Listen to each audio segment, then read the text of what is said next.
লকডাউনে বাধা দিলে, আমাদের কর্মীদের গ্রেপ্তার নির্যাতন করা হলে এর পরিণতি ভয়াবহ হবে এবং অচিরেই হবে। আওয়ামী লীগ নেতা পঙ্কজ দেবনাথকে আমরা এই প্রথম অনুষ্ঠানে এনেছি, তাকে অভিনন্দন। পঙ্কজ দা কেমন আছেন? ধন্যবাদ বাড়ি ভাই আমাকে কানেক্ট করার জন্য। আছি, দেশ যেমন আছে, দেশের মানুষ যেমন আছে, আমরা তো তেমনই আছি। ভালো নেই দেশ, দেশের মানুষ, আমরা কেউ ইনফ্যাক্ট ভালো নেই, সাংবাদিকরা ভালো নেই। 90-এর গণ আন্দোলনের অন্যতম ছাত্র নেতা এখন কেন দৌড়ের উপর আছে? বাড়ি ভাই প্রশ্নটা আবার একটুখানি। 90-এর গণ অভ্যুত্থানের ছাত্র নেতা, তাদেরকে অনেকে যারা ভীত সন্ত্রস্ত হতো তাদেরকে দেখে সেই পঙ্কজ দেবনাথ আজ কি তার জমিন হারিয়েছেন? আমি 90 দশকটা আপনাদের আমাদের সবার জন্য ছিল একটি ইনফ্যাক্ট ক্রিয়েটিভিটির স্বর্ণযুগ।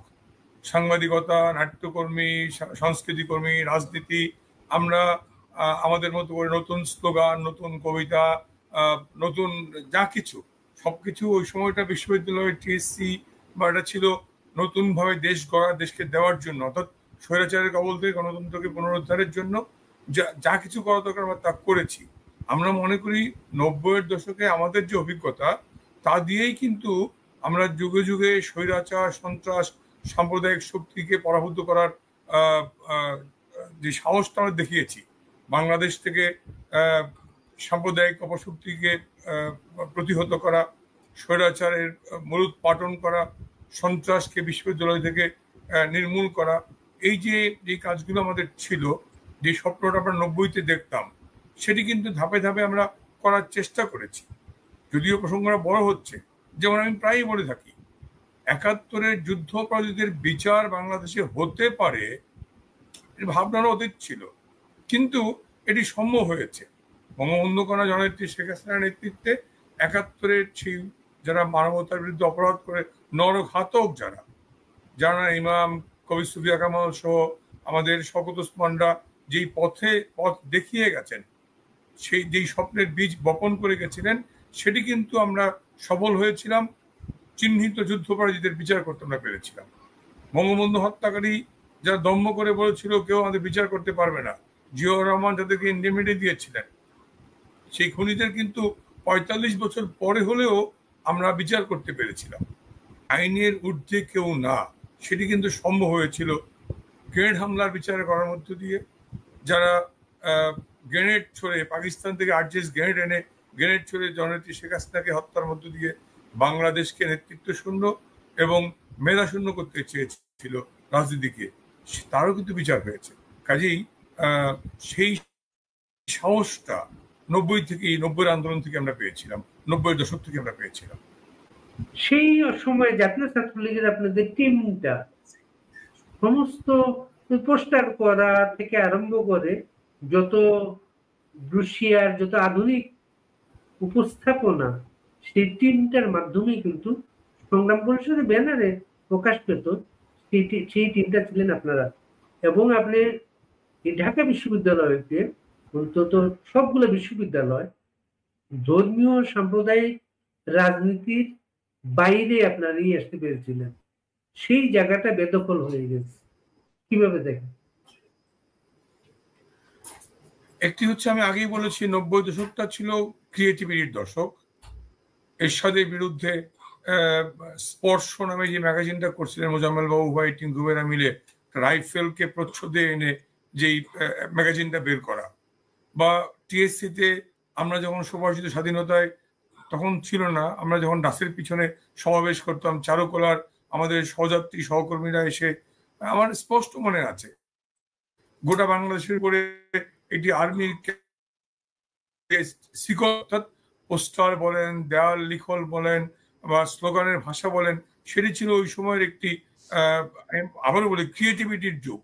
ওই সময়টায় বাংলাদেশ যা পেয়েছে সেটি সংবাদকর্মী, নাট্যকর্মী, সংস্কৃতিকর্মী, বা রাজনৈতিক কর্মী, যেটি উর্বর ক্ষেত্র ছিল ঢাকা বিশ্ববিদ্যালয়, সেখান থেকেই সারা দেশে ছড়িয়ে গেছে, বিশ্ববিদ্যালয়ে ছড়িয়ে গেছে। এবং আমরা নতুন ছাত্র সমাজ চিহ্নিত যুদ্ধাপরাধী এবং তাদের দোসরদের ছাত্র শিবিরের রক্ষাটা রাজনীতির বিরুদ্ধে, হল দখল সন্ত্রাস মাস্তানির বিরুদ্ধে ছাত্র সমাজকে ঐক্যবদ্ধ করা, ছাত্র সংগ্রাম পরিষদের নেতৃত্বে ডাকসুর বিজয়, সবটাই কিন্তু বাংলাদেশের ইতিহাসে একটি মাইল ফলক হয়ে আছে এবং থাকবে। আমরা মনে করি 90-তে আমরা যা শিখেছি সেখান থেকেই কিন্তু এখনো শক্তি খুঁজে পাই, সাহস খুঁজে পাই, এবং আমরা অত্যন্ত আশাবাদী, আমি প্রচন্ড আশাবাদী যে অন্ধকার সময়টা বাংলাদেশ পার করছে, আমরা পার করছি। খানিক সময়ের জন্য হয়তো আমরা পরাভূত হয়েছিলাম, কিন্তু 1 বছরেরও কম সময়ের মধ্যে বাংলাদেশ ঘুরে দাঁড়িয়েছে। বাংলাদেশের মানুষ মনে করে যে না, আগেই ভালো ছিলাম। যদিও এটি মনে হবে যে আওয়ামী লীগের পক্ষপাত করা, শেখ হাসিনার পক্ষপাত করা, অর্থাৎ মানুষ আগেই ভালো ছিলাম এই শব্দটার মধ্য দিয়ে ইউনূসকে প্রত্যাখ্যান করা। ইউনূসের যারা দোসর, যে রাজনৈতিক দলগুলো এই মুহূর্তে ইউনূসকে সমর্থন দিচ্ছেন প্রকারান্তরে, তারা কিন্তু এই ব্যর্থতার দায়, এই 1 বছরে বাংলাদেশ যতখানি পিছিয়ে গেল, এই দায় তারা এড়াতে পারবেন না। ইতিহাসের কাছে তাদেরকে জবাব দিতেই হবে। আমি ফিরে যাই 90-এর দশকের স্পিরিটের কাছ থেকে।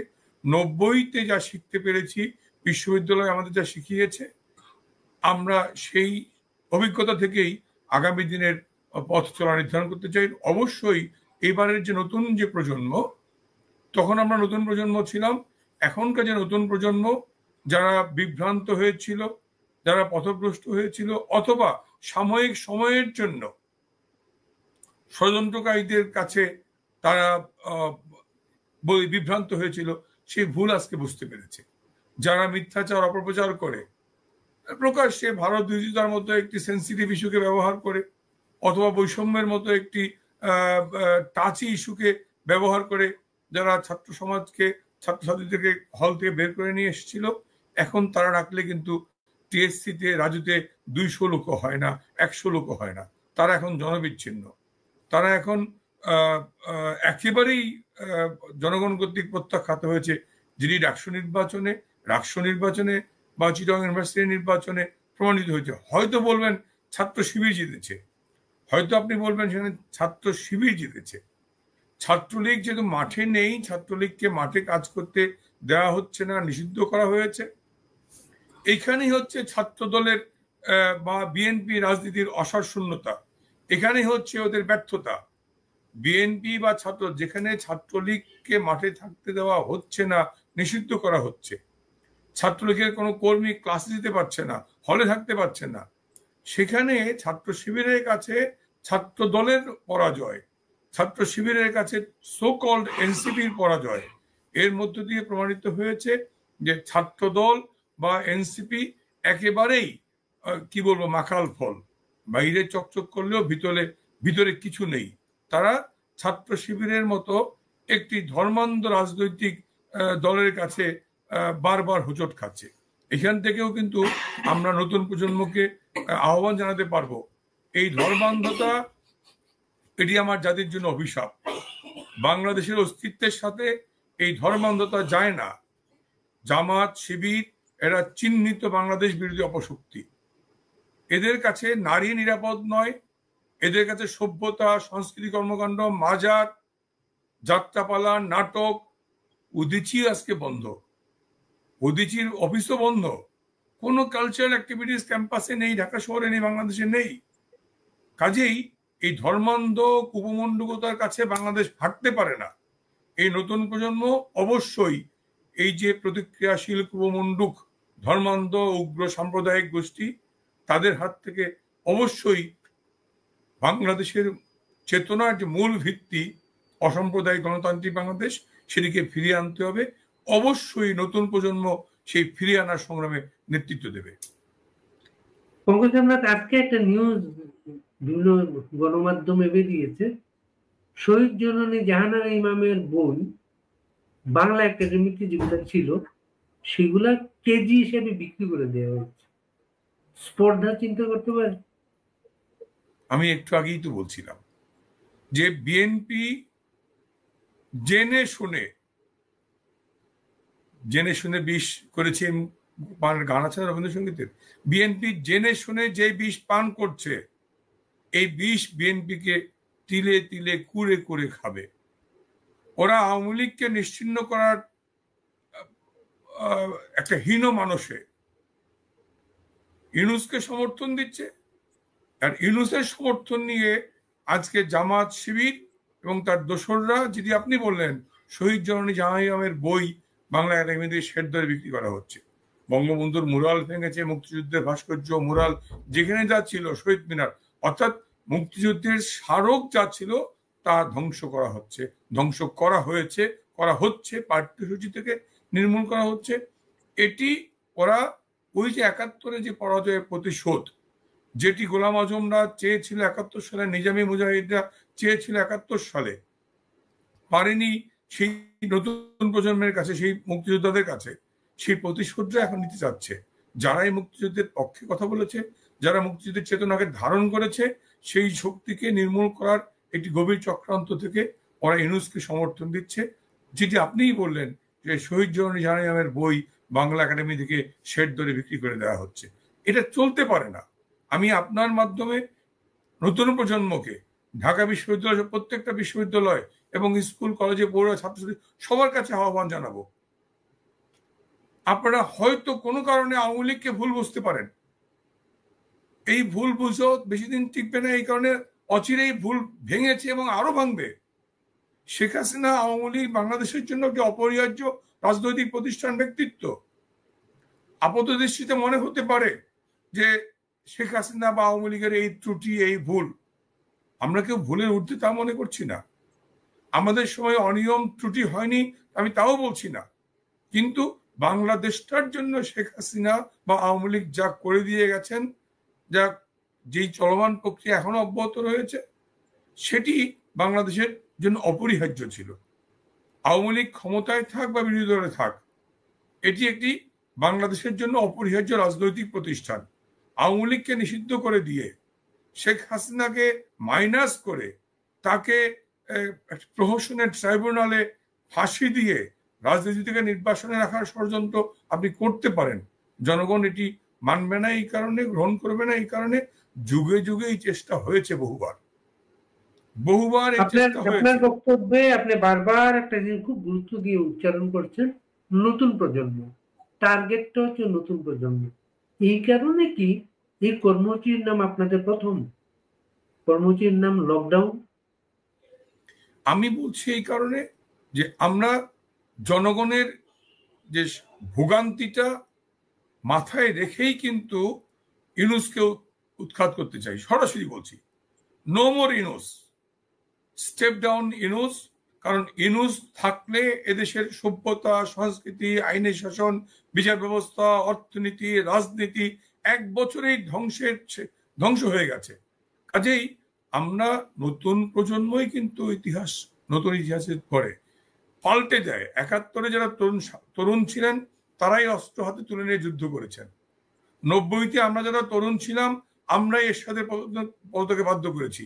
৯৫-৯৬ সালে আমরা ওই খালেদা জিয়ার দুঃশাসন থেকে বা গোলাম আজমের সহ যুদ্ধাপরাধীদের বিচারের দাবিতে গণ আদালত, কবি বেগম সুফিয়া কামাল, বেশের কথাসাহিত্যিক শওকত ওসমান, শহীদ জাহানারা ইমাম সহ যে আন্দোলনটা আমরা করেছি তাদের নেতৃত্বে, বঙ্গবন্ধু কন্যা তো মাথার উপরে ছিলেন আওয়ামী লীগের নেতৃত্বে, সেটি বাংলাদেশের ইতিহাসকে পাল্টে দিয়েছে। যার অনিবার্য পরিণতি ছিল যুদ্ধাপরাধীদের বিচার এবং ফাঁসি। নতুন প্রজন্মই কিন্তু ইতিহাসের পথ দেখায়। আজকেও তাই ২৪শে জুলাই বা আগস্টে যা হয়েছে, আমরা তো নতুন প্রজন্মের প্রতি শ্রদ্ধাশীল ছিলাম। বঙ্গবন্ধু কন্যা আপনি একটু জাস্ট খেয়াল করেন না, জুন মাসের ফার্স্ট উইক থেকে যখন বৈষম্য বিরোধী আন্দোলনের নামে বিশ্ববিদ্যালয় থেকে আন্দোলন হচ্ছিল, বিশ্ববিদ্যালয় থেকে রাজু ভাস্কর্য, সেখান থেকে শাহবাগ থেকে যদি শেরাটন বা ইন্টারকন্টিনেন্টাল বলি সেই ক্রসিং, সেখান থেকে বাংলা মোটর থেকে ফার্মগেট, অর্থাৎ শান্তিপূর্ণ যে কর্মসূচি ছাত্রদের ছিল। এমনকি তারা যখন বঙ্গভবন ঘেরাও করলো, সচিবালয়ের পাশ দিয়ে গিয়ে বঙ্গভবন ঘেরাও করলো, সেখানে বিশৃঙ্খলা তৈরি করলো, সেখানেও কিন্তু বঙ্গবন্ধু কন্যা গণতান্ত্রিক মূল্যবোধের প্রতি শ্রদ্ধাশীল ছিলেন। পুলিশ কিন্তু বিন্দুমাত্র লাঠিচার্জ করেনি, পুলিশ কিন্তু মিনিমাম উস্কানিও দেয়নি।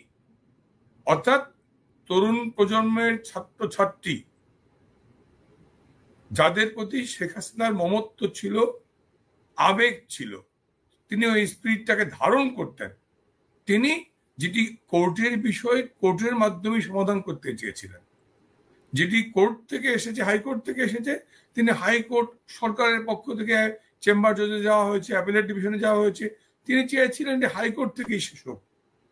আমাদের দুঃখ হচ্ছে এই শেখ হাসিনার এই উদারতাকে, শেখ হাসিনার এই গণতান্ত্রিক মূল্যবোধের প্রতি শ্রদ্ধার জায়গাটিকে দুর্বলতা ভেবে ষড়যন্ত্রকারীরা তাদের ষড়যন্ত্রের জালকে আরো বিস্তৃত করেছেন। হয়তো খানিক সময়ের জন্য আমরা পরাজিত হয়েছি, পিছু হটেছি, তার মানে এই না যে আমরা হেরে গেছি। 25শে মার্চের পরে 71-এর 25শে মার্চ থেকে ওই পাকিস্তানি হানাদারদের যে অপারেশন সার্চলাইট, তার বিরুদ্ধে তাৎক্ষণিকভাবে মার্চ এপ্রিলে প্রতিরোধ হয়েছে। May, June, July, August, September, October পর্যন্ত কিন্তু পাকিস্তানিরা বহাল তবিয়তে নতুন সরকার গঠন করে ক্ষমতায় ছিল। নভেম্বর থেকে মুক্তিবাহিনীর ট্রেনিং নিয়ে, অস্ত্র নিয়ে যখন বাংলাদেশে ঢোকা শুরু করলো, চূড়ান্ত যুদ্ধ যখন ডিসেম্বরে হলো, নভেম্বর ডিসেম্বর মাত্র 1 থেকে 1.5 মাসের যুদ্ধে পাকিস্তান লেজ গুটিয়ে পালিয়ে তো না, আত্মসমর্পণ করতে বাধ্য হয়েছিল। এবারও তাই হবে। তখন হয়তো 9 মাস লেগেছিল, এবার 14 মাস পর হয়েছে, এবারও তাই হবে। কারণ শেখ হাসিনা দেশপ্রেমিক, তিনি দেশের স্বার্থ বিসর্জন দিয়ে 2001 সালে আমেরিকান প্রেসিডেন্ট বিল ক্লিন্টনের মুখের উপরে দাঁড়িয়ে বলেছিলেন, 50 বছরের রিজার্ভ না রেখে আমি গ্যাস বিক্রি করব না। পরিণতি কি? 2001 সালের আমাদেরকে জোর করে হারিয়ে দেওয়া হয়েছে। ঠিক আজকে যে নির্যাতন, একই কায়দায় এই একই অপশক্তি এই নির্যাতন চালিয়েছে এই বিএনপি, জামাত এবং তাদের প্রভুরা। ধর্ষণ, গণধর্ষণ, লুটতরা, চাঁদাবাজি, হত্যা, মানবতার বিরুদ্ধে অপরাধ, ধর্মীয় সংখ্যালঘুদের নির্যাতন, দেশ থেকে বাধ্য করা, এথনিক ক্লিনজিং, যা যা করা দরকার পাকিস্তানি কায়দায় 2001 থেকে 2006 তাই হয়েছে। ওরা কিন্তু ক্ষমতাকে প্রলম্বিত করতে পারেনি। শেখ হাসিনাকে হত্যা করে ওরা ক্ষমতাকে প্রলম্বিত করতে চেয়েছিল। 10 ট্রাক অস্ত্র এনে বাংলাদেশকে জঙ্গি রাষ্ট্র করতে চেয়েছিল। পাকিস্তান থেকে আরজিএস গ্রেড এনে শেখ হাসিনাকে সহ জাতীয় নেতৃবৃন্দকে হত্যা করে বাংলাদেশকে প্রগতিশীল শক্তিকে নেতৃত্ব শূন্য করতে চেয়েছিল, পারেনি, হয়নি। তা জনগণ তা রুখে দিয়েছে। এবারও তাই, খুব বেশি সময় লাগবে না। লকডাউন, আমরা বলছি যে তরুণ প্রজন্মের স্পিরিটটা, যে প্রসঙ্গ আপনার ছিল, আমরা তরুণ প্রজন্মের স্পিরিটকে স্যালুট করি। ওরাই নতুন ইতিহাস গড়বে এবং অচিরেই গড়বে। এই অচিরেই এই নতুন প্রজন্মই, যেই প্রজন্ম বিভ্রান্ত ছিল খানিক সময়ের জন্য, সেই প্রজন্মই কিন্তু আবারও বাঁশের লাঠি নিয়ে, লগি বৈঠা নিয়ে এই দখলদারদের উচ্ছেদ করবে, তাদের দোসরদের পতন নিশ্চিত করবে। আমি সেই তরুণ প্রজন্মের কে শ্রদ্ধা জানাই, তাদেরকে আহ্বান জানাবো। এই লকডাউনটা হচ্ছে ইউনূস সহ তার দোসরদেরকে অবরুদ্ধ করে দেওয়া, ঢাকাকে অবরুদ্ধ করে দেওয়া, যার যা সামর্থ্য আছে তাই নিয়ে রাজপথের দখল নেওয়া, ঢাকায় প্রবেশ পথগুলোকে বন্ধ করে দেওয়া, এবং যেখানেই পাওয়া যাবে ওদের দোসর, সেখানেই সাধারণ মানুষের জানমালের ক্ষতি কম করে, নিরীহ মানুষের ক্ষতি সাধন না করে, শুধুমাত্র চিহ্নিত দোসর, দালাল, এই প্রহসনের ট্রাইব্যুনালের সাথে যারা জড়িত, যারা দেশ ধ্বংসের সাথে জড়িত, ওই অপশক্তিকে, ওই চিহ্নিত দালালদেরকে, উপদেষ্টা অথবা ঐক্যমত কমিশন, নানা কমিশনগুলোতে যারা সংবিধানকে ধ্বংস করতে চায়, অর্থনীতির 12টা বাজিয়ে দিয়েছে, ওদেরকে প্রতিহত করা, প্রতিরোধ করা, এটাই হচ্ছে নতুন প্রজন্মের কাছে, দেশবাসীর কাছে আহ্বান। আমরা সাধারণ নাগরিকের জানমালের ক্ষতি তেমন করতে চাই না, সে কারণেই লকডাউন। মানুষ যার যার জায়গা থেকে এই চিহ্নিত দোসরদেরকে প্রতিরোধ করবে, প্রতিহত করবে, এটাই হচ্ছে আমাদের আহ্বান।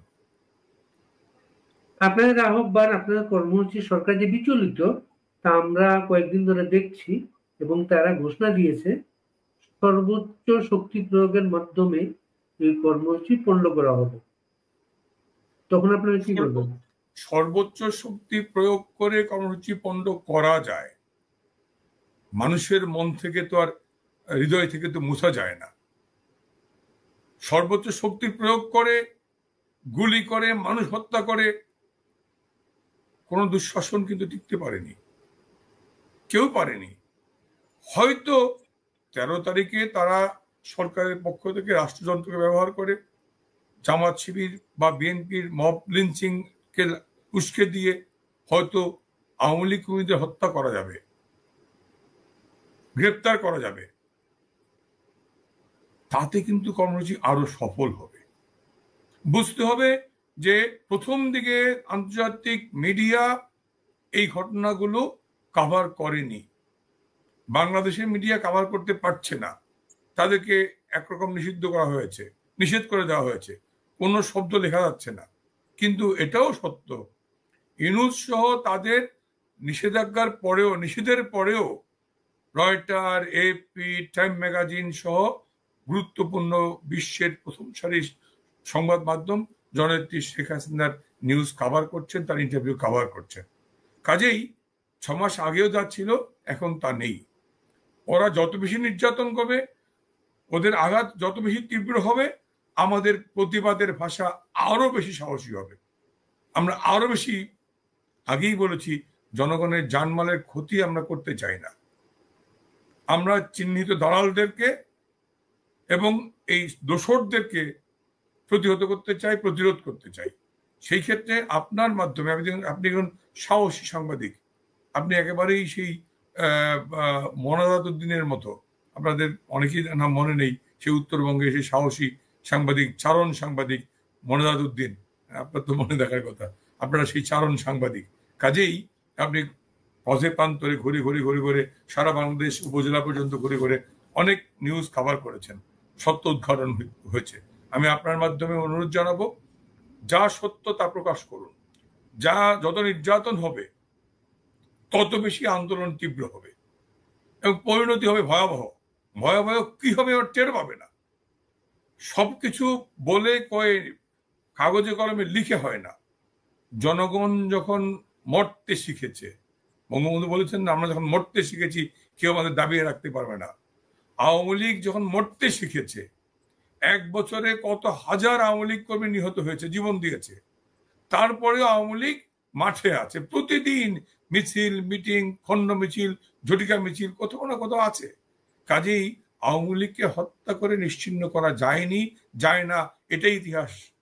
সো ওদের আঘাত, ওদের নির্যাতন যত তীব্র হবে, আমাদের প্রতিবাদ এবং আমাদের জনগণের সম্মিলিত যে প্রতিরোধ, এটি আরো কঠিন করা হবে, পরিণতি হবে আরো ভয়াবহ। কি হবে এখন বলতে পারবো না, বলা যাবে না, কাগজে কলমে লিখে তা হয় না। মুহূর্তের মধ্যে স্ফুলিঙ্গ যে কোথায় ছড়িয়ে পড়বে সেটি নিউজ বা দূষণ টেরও পাবে না। কাজেই আবারও বলি, এই লকডাউনে বাধা দিলে, আমাদের কর্মীদের গ্রেপ্তার নির্যাতন করা হলে এর পরিণতি ভয়াবহ হবে এবং অচিরেই হবে। শেখ হাসিনার ইন্টারভিউ গুলো আপনাদের কেমন বুস্ট আপ করছে? ভারী ভাই, মাননীয় নেত্রী তো প্রতিদিন কোনো না কোনো ভার্চুয়াল মিডিয়ায় আমাদের সাথে, সারা বাংলাদেশের নেতাকর্মীদের সাথে কথা বলছেন। আমরা অবশ্যই বুস্টেড আপ হয়েছি, অবশ্যই আমাদের কর্মীরা আরো বেশি সাহসী হয়েছে, আরো বেশি অনুপ্রাণিত হয়েছে যে ইউনূসদের নিষেধ করার পরে, বারণ করার পরেও আন্তর্জাতিক পর্যায়ের প্রথম সারির মিডিয়া নেত্রী ইন্টারভিউ নিয়ে সেটি কভার করছেন, প্রচ্ছদ করছেন। অর্থাৎ 6টি মানবাধিকার সংস্থা মানবাধিকার লঙ্ঘনের জন্য সরকারের বিরুদ্ধে চাপ দিয়েছে। বিদেশি বহু সংস্থা আওয়ামী লীগের উপরে নিষেধাজ্ঞা প্রত্যাহারের আবেদন জানাচ্ছে। বিদেশের বিভিন্ন সংস্থাগুলো ইনক্লুসিভ ইলেকশনের জন্য, আওয়ামী লীগকে এক্সক্লুড করে নয়, আওয়ামী লীগকে ইনক্লুড করে নির্বাচনের জন্য চাপ প্রয়োগ করছে। এটি আমাদের কর্মীদেরকে সাহসী করে, অনুপ্রাণিত করে, নতুন করে শক্তি যোগায়। আপনাদের সামনে কোনটা বড় বাধা, শেখ হাসিনার বিরুদ্ধে রায় না আওয়ামী লীগ ছাড়া ইলেকশন? আমি আবারও বলি, শেখ হাসিনা, বঙ্গবন্ধু কন্যা মাননীয় প্রধান জননেত্রী শেখ হাসিনা এবং তার নেতৃত্ব এবং বাংলাদেশ আওয়ামী লীগ দুটাই বাংলাদেশের অস্তিত্বের জন্য অপরিহার্য। বাংলাদেশ আওয়ামী লীগ হচ্ছে বাংলাদেশের, বাংলা নামক জাতিরাষ্ট্রের যে সৃষ্টির কারিগর, নেতা ছিলেন বঙ্গবন্ধু। আর আজকের যে বাংলাদেশ, আজকের বাংলাদেশ নয়, 1 বছর আগ পর্যন্ত যে বাংলাদেশ, আমি আগেই বলেছি 15 বছর 16 বছরের দেশ পরিচালনার ক্ষেত্রে আমাদের যে ত্রুটি হয়নি, কোথাও কোথাও যে আমরা আমাদের কর্মীরা বা আমরা অনিয়ম করিনি, তা আমি বলছি না। আমরা সেই ত্রুটি, সেই অনিয়মের দায় স্বীকার করেই বলছি, যেখানে যতটুকু অনিয়ম হয়েছে অতটুকু দায় আমি নেব, যেখানে যা ত্রুটি হয়েছে ততটুকু দায় আমি নেব।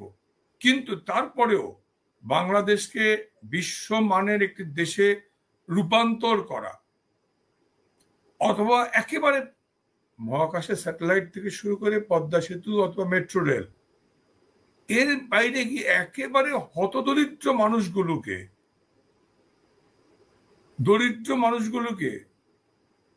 যারা জীবনের কষাঘাতে জর্জরিত ছিল, সেই নারীকে, সেই পুরুষকে সম্মান নিয়ে, মর্যাদা নিয়ে সমাজে বাস করার উপযোগী একটি পরিবেশ তৈরি করা। হতে পারে আমরা বলতে মুজিববর্ষ ঘর, আপনার হয়তো বঙ্গবন্ধু নামের উপরে বিরত থাকতে পারে, কিন্তু গৃহহীন মানুষকে ঘর দেওয়া হয়েছে।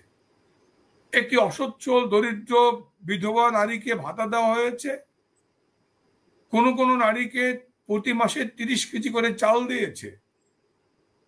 জেলেদের ভাতা, বয়স্ক ভাতা, বিধবা ভাতা, স্বামী পরিত্যক্তা ভাতা, মাতৃত্বকালীন ভাতা, এই যে সোশ্যাল সেফটি নেট, আপনি আপনার সন্তানকে প্রাইমারি স্কুলে পাঠাবেন, তার জন্য মায়ের মোবাইল অ্যাকাউন্টে 200-300 করে টাকা চলে যাওয়া, উপবৃত্তির নামে মেধাবী ছাত্রদের পরিবারের হাতে টাকা চলে যাওয়া, বিনা পয়সায় বই দেওয়া, একটি কমিউনিটি ক্লিনিক করে হতদরিদ্র মানুষকে বিনা পয়সায় চিকিৎসা সেবা দেওয়া, এর মধ্য দিয়ে গ্রামীণ অর্থনীতিকে চাঙ্গা রাখা, দারিদ্র্যের কষাঘাত থেকে মানুষকে মুক্ত রাখা, এটা কিন্তু একটা মানবিক গুণাবলী সম্পন্ন নেতৃত্ব জননেত্রী শেখ হাসিনার পক্ষেই সম্ভব হয়েছে। এটি খালেদা জিও পারেন নাই, এরশাদও পারেন নাই, জিয়াউর রহমানও করেন নাই, ইউনূস তো পারবেই না, করবেই না। তার তো মানুষের প্রতি মমত্ববোধ নেই, ভালোবাসা নেই। কাজেই আমরা হয়তো মনে হতে পারে, আমরা বলে মেগা প্রজেক্টগুলো, বড় বড় প্রজেক্ট, আজকেই তো এসছে এই যে টিটপাড়া বস্তির নিচ দিয়ে পাশ দিয়ে আন্ডারপাস, অর্থাৎ যেটা কমলাপুর থেকে যে ট্রেনগুলো নারায়ণগঞ্জের দিকে সাউথের দিকে যাবে, সেখানে টিটিপাড়া বস্তির সামনে যে ক্রসিংটা ছিল, ফ্লাইওভার ওভারপাস না করে আন্ডারপাস করে দেওয়া। ছোট্ট একটা উদাহরণ দিলাম।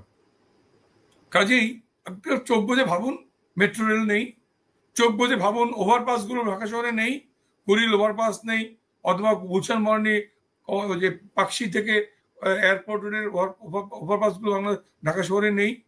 ভুলে যা, চোখ বুঝে ভাবুন খিলগাঁও ওভারপাস নেই, চোখ বুঝে ভাবুন মেয়র হানিফ ফ্লাইওভারটা নেই।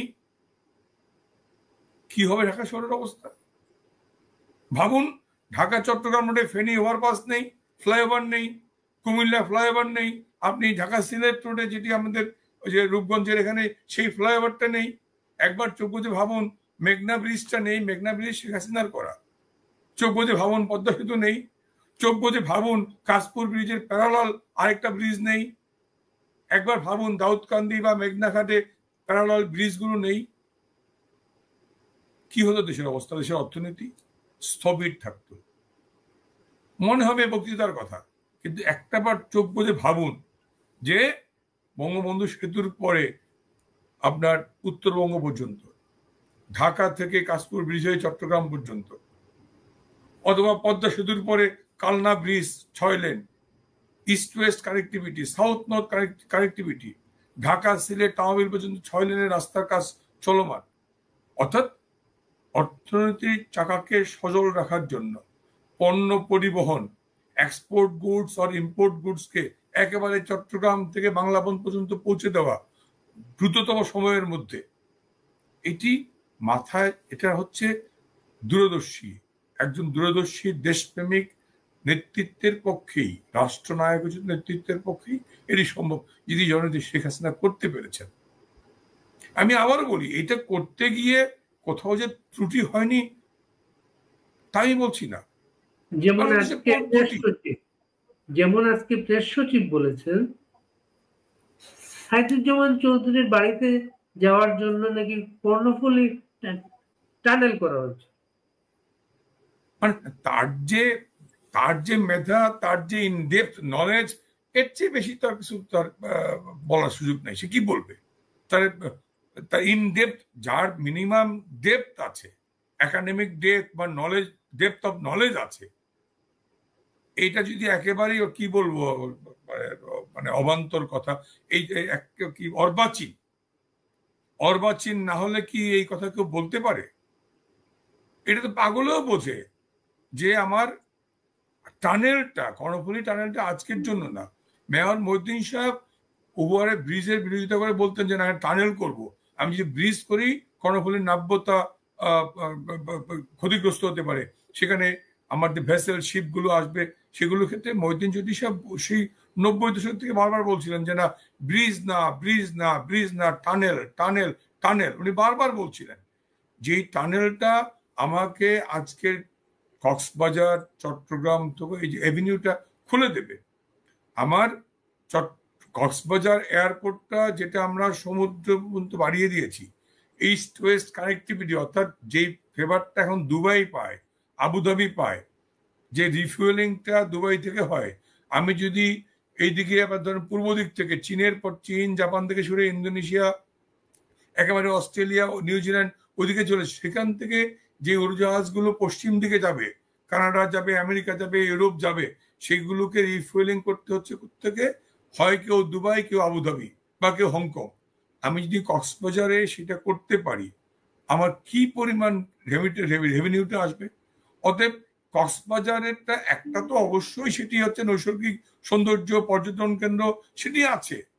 তার বাইরেও আমাকে চট্টগ্রাম এয়ারপোর্ট, সরি চিটাগং এয়ারপোর্টের ব্যাকআপে কক্সবাজার এয়ারপোর্টকে যদি আমি ফাংশনেবল করি, আমি যদি পূর্ব পশ্চিমের উড়োজাহাজগুলোকে এখানে রিফুয়েলিং এর সুযোগ করে দেই, আমার অর্থনীতিতে কি পরিমাণ রিটার্নটা আসবে। তার জন্য তো আমার টানেল অপরিহার্য লাগবে।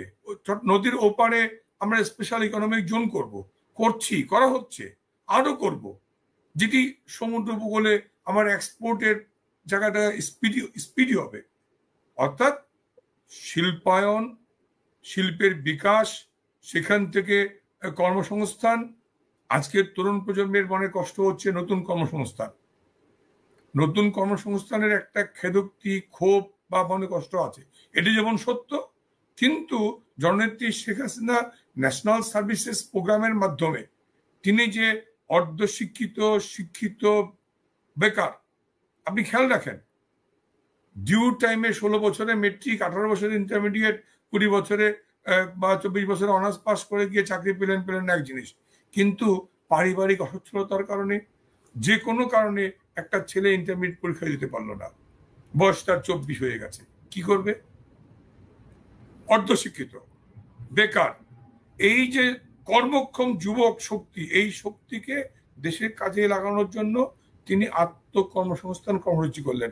6 মাস করে ট্রেনিং দিয়ে ছেড়ে দিলেন, করে খাও। কেউ কম্পিউটার শিখো, কেউ প্রেশার মাপতে শিখো, কেউ ডায়াবেটিস শিখো, কেউ শিক্ষকতায় যাও, কেউ নার্সিং শিখো।